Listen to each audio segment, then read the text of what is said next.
Hey, what's going on, everybody? This is Tyrone back with Tech Life. And T-Mobile is winning, but at what cost? So T-Mobile had a excellent third quarter, in my opinion. They took majority of the sub growth. They're bringing in prepaid. They're bringing in fixed wireless access on prepaid. I didn't even just talk about that. That was like 80 or 90,000 that they added on the prepaid side.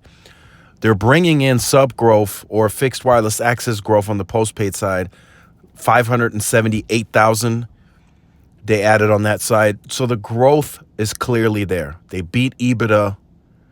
They beat on free cash flow.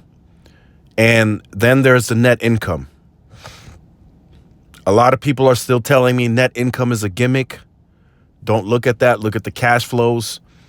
And the reason I look at the net income more so than I have before, because after everything's said and done, that's how much money you make. That's the net income.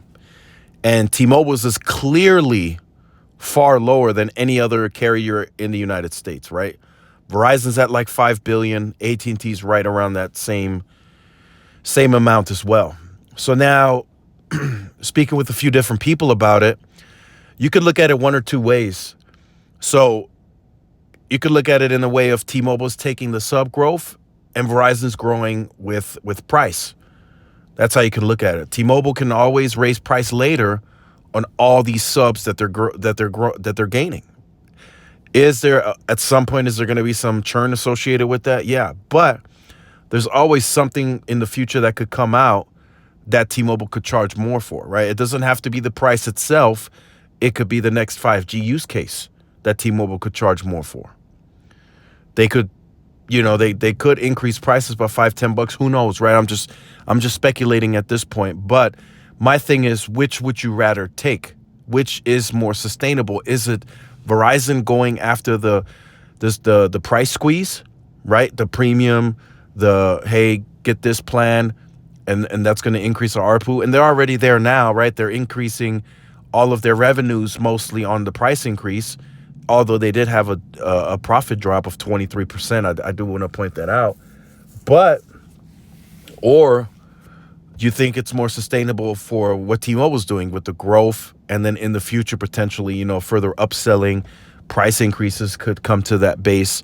So that's a very interesting thing to look at, right? A lot of people are messaging me, don't worry about the net income. That's a gimmick. Look at the cash flows. Look at the free cash flow. They're going to have the same amount, if not more, free cash flow by 2025 versus Verizon and AT&T. But then there are some that are telling me, no, the net income is a big indication as well. And it matters. And it should, right? So just wanted to point that out, right? Winning, but at what cost for now? So they are clearly cheaper than their competitors.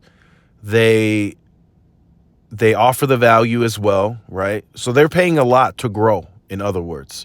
They're paying a lot to get these subs in. They're paying, Apple TV, they pay Netflix. Then they offer you the promo. They offer you cheaper prices to begin with.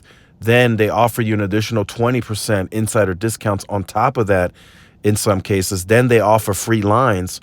So all of that is very costly for them to gain these subs. But they are gaining them at volume. So like I said, hey, Mr. Customer, that free line is now going to cost you $15. Or they have multiple plays they can make to gain additional revenue and increase that net income. They can lower the CapEx, which is going to come as well. So we'll see what happens. But for now, stay tuned for more. Like, share, subscribe, follow my social media outlets. This is Tyrone with Tech Life. See y'all in the next one. Peace.